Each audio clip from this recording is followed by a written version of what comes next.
गणेश जयंती एक बहुत ही खुशी का हिंदू त्योहार है। ये बुद्धि और शुभ शुरुआत के देवता भगवान गणेश के जन्म का जश्न है।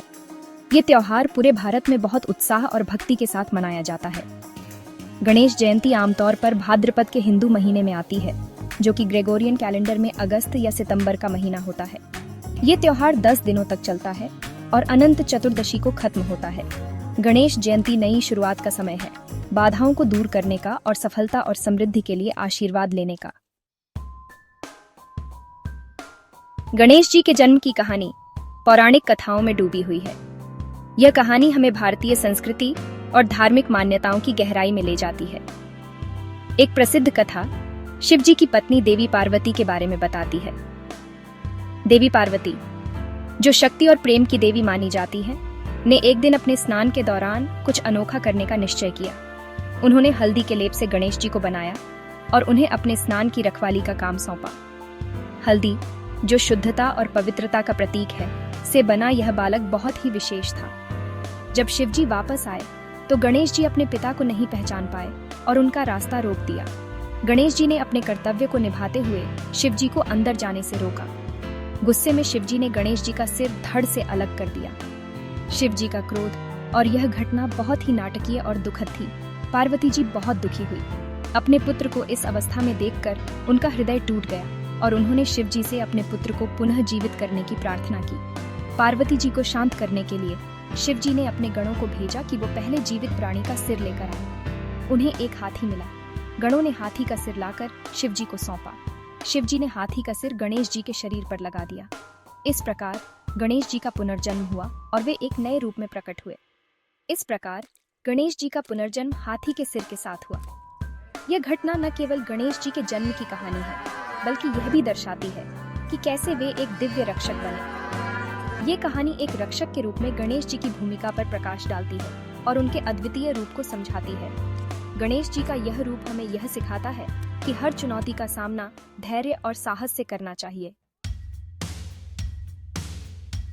गणेश जयंती के दौरान भक्त कई तरह की रस्में निभाते हैं। वे मंदिर जाते हैं और गणेश जी की पूजा करते हैं।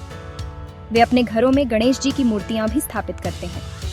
ये मूर्तियां बहुत सुंदर ढंग से बनाई जाती हैं, आमतौर पर मिट्टी से और फूलों, कपड़ों और आभूषणों से सजाई जाती है। भक्त गणेश जी को मोदक चढ़ाते हैं, जो एक मीठा पकवान है, क्योंकि माना जाता है कि ये उनका पसंदीदा भोजन है। गणेश जी को समर्पित मंत्रों और भजनों का जाप वातावरण को गुंजायमान कर देता है। माहौल खुशनुमा और उत्सवपूर्ण होता है। Section 4, symbolism and teachings. Ganesh ji के रूप का हर पहलू गहरा प्रतीकात्मक है। उनका हाथी का सिर बुद्धि और समझदारी का प्रतिनिधित्व करता है। उनके बड़े कान ध्यान से सुनने की उनकी क्षमता का प्रतीक हैं। उनकी छोटी आंखें एकाग्रता को दर्शाती हैं। गणेश जी का टूटा हुआ दांत एक बहुमूल्य सबक देता है। ऐसा माना जाता है कि उन्होंने महाकाव्य महाभारत लिखते समय इसे तोड़ दिया था। ये ज्ञान और धार्मिकता के लिए बलिदान के महत्व का प्रतीक है। गणेश जी की शिक्षाएं ज्ञान, विनम्रता और दृढ़ता के महत्व पर जोर देती हैं। Section 6, Ganesh Jayanti in modern times. समय बीतने के बावजूद गणेश जयंती की भावना आज भी उतनी ही जीवंत है। ये त्योहार परिवारों और समुदायों को एक साथ लाने का समय बना हुआ है। ये एकता और साझी सांस्कृतिक विरासत की भावना को बढ़ावा देता है। आज की दुनिया में गणेश जयंती बुद्धि, दृढ़ता और ज्ञान की खोज के महत्व की याद दिलाता है।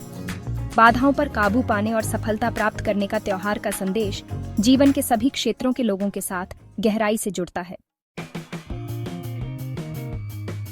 Section 7, conclusion, the enduring appeal of Ganesh Jayanti. Ganesh Jayanti सिर्फ एक धार्मिक त्योहार नहीं है। यह एक ऐसा अवसर है जो हर साल लाखों लोगों को एक साथ लाता है। ये बुद्धि, शुभ शुरुआत और बुराई पर अच्छाई की जीत का जश्न है। ये त्योहार हमें याद दिलाता है कि हर नई शुरुआत के लिए हमें ज्ञान और धैर्य की आवश्यकता होती है। त्योहार की स्थायी अपील लोगों को जोड़ने की क्षमता में निहित है। यह हमें एक साथ लाता है, चाहे हम कहीं भी हों। ये उन्हें अपनी सांस्कृतिक जड़ों से जोड़ता है। यह हमें हमारी परंपराओं और मूल्यों की याद दिलाता है। ये उन्हें उनके भीतर के व्यक्ति से जोड़ता है। यह हमें आत्मचिंतन और आत्म सुधार के लिए प्रेरित करता है। जैसे ही हम गणेश जयंती मनाते हैं, आइए उन मूल्यों को अपनाएं जिनका वो प्रतीक है।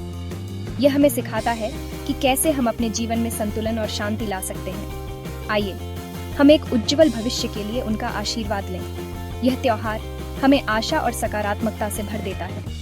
आइए हम अपने रास्ते में आने वाली बाधाओं को दूर करने का प्रयास करें। यह हमें सिखाता है कि कैसे हम अपने जीवन में आने वाली चुनौतियों का सामना कर सकते हैं। आइए हम ज्ञान और बुद्धि को अपनाएं। यह त्योहार हमें सिखाता है कि कैसे हम अपने जीवन में ज्ञान और बुद्धि का उपयोग कर सकते हैं।